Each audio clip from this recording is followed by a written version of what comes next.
Apa kabar pemirsa? Kita berjumpa lagi dalam Warta Parlemen, informasi aktual seputar parlemen bersama saya, Mendy Nugroho.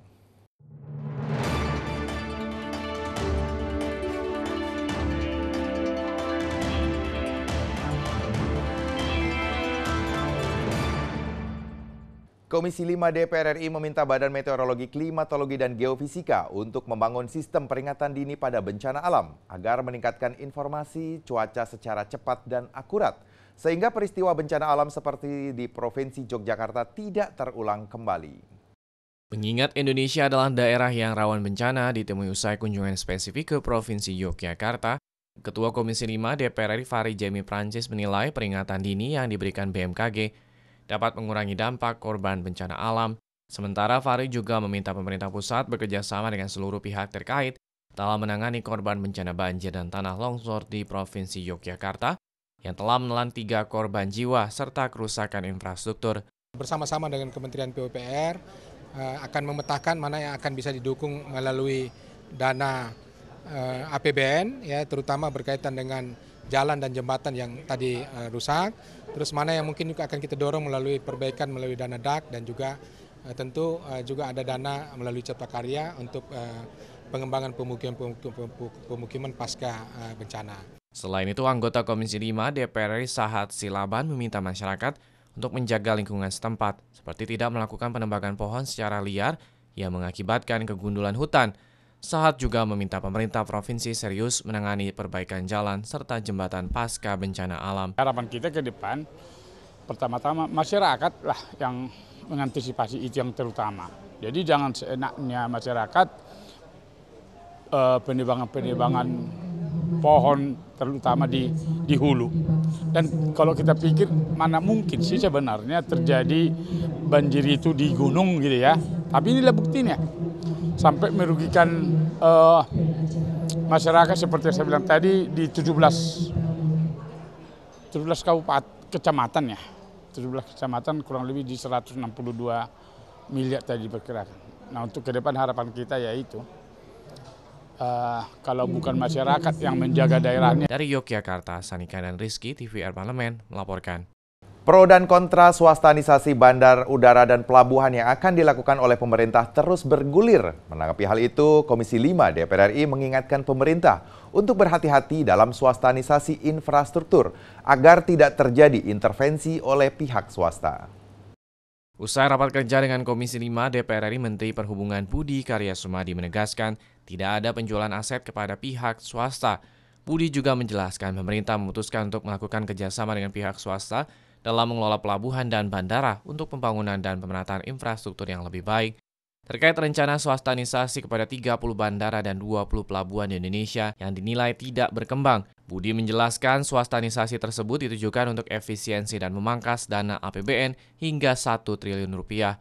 Cukup konstruktif ya. Satu hal, penjualan aset itu tidak ada.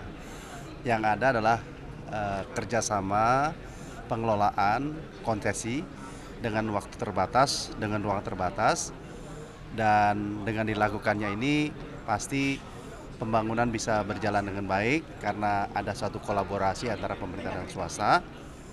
Satu hal yang tadi diberikan oleh catatan oleh beberapa anggota DPR adalah kehati-hatian. Selama ini kita sudah lakukan dengan kehati-hatian, di mana proses itu dilakukan finalisasi pada Kementerian Keuangan. Namun demikian kehati-hatian kita akan tetap jaga dengan suatu cara-cara tertentu. Bahkan kami juga bersedia untuk melakukan koordinasi dengan DPR dengan beberapa langkah-langkah yang tadi dijelaskan oleh Pak Ketua. Seiring proses pembangunan infrastruktur yang akan dilaksanakan bersama pihak swasta, Ketua Komisi 5 DPR RI Fahri Jemi Prancis menegaskan pemerintah perlu memprioritaskan ruang bagi negara sendiri dalam hal pengelolaan. Fahri juga meminta pemerintah untuk mendapatkan jaminan dari pihak swasta dalam memberikan keuntungan bagi negara. Tidak ada aset yang dijual, tetap dalam pengelolaan aset pemerintah itu tadi disarankan pengelolaan pembiayaannya itu menjadi penting, tapi juga harus dijaga sehingga memberikan ruang kepada pihak-pihak usaha-usaha kecil dan sebagainya untuk bisa mendapatkan ruang pada saat masuk di dalam, dan juga nanti pengelolanya, pekerjanya jangan sampai nanti Kalau misalnya untuk swasta asing, kebanyakan orang asing yang dilibatkan dalam pengolahan itu. Itu intinya ya. Iva dan Jaya, TVR Parlemen melaporkan.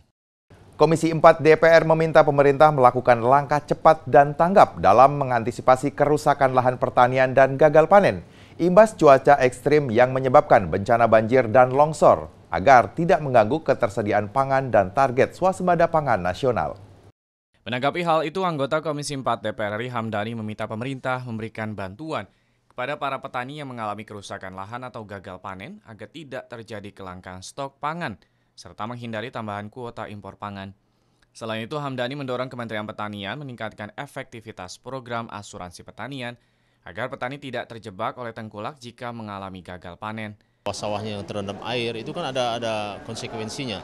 Bagaimana kita mengatasnya, dan pemerintah kami sebagai mitra dari Kementerian Pertanian tentunya kita memberikan masukan kepada mereka ya agar supaya ada penanganan secara khusus. Dan saat ini memang kalau ada gagal panen diakibatkan ada cuaca atau hal-hal lain yang mungkin ada serangan hama wereng dan lain-lain, ya itu ada antisipasi dengan asuransi pertanian. Yang penting kelompok tani itu mereka terdaftar dan sudah memiliki tanda pengenal seperti kartu yang dibuat oleh Kementerian Pertanian. Nah, itu seperti itu. Sementara itu, anggota Komisi 4 DPR RI Firman Subagio mengkhawatirkan kondisi cuaca ekstrim saat ini akan dimanfaatkan oleh sejumlah oknum atau mafia impor sebagai dalih untuk melakukan impor bahan pangan. Firman juga meminta pemerintah melakukan konsolidasi dengan seluruh kementerian terkait dalam meminimalisasi kerugian imbas bencana yang terjadi kepada sejumlah wilayah penunjang swasembada pangan agar target swasembada pangan dapat tercapai di tahun 2025. Dan memang ancaman itu di depan mata. Namun tentunya kami minta kepada pemerintah agar dilakukan konsolidasi di antara lintas sektor agar bagaimana meminimais terhadap masalah potensi banjir ini agar wilayah-wilayah untuk swasembada pangan ini bisa diantisipasi dan bisa diminimais agar tidak terjadi kerugian yang mendesar dan kemudian tidak tercapainya daripada swasembada pangan nasional kita. Helmi Darmawan dan Julian, TVR Parlemen melaporkan. Demikian Warta Parlemen kali ini, sampai jumpa pada Warta Parlemen berikutnya. Terima kasih atas perhatian Anda. Wassalam.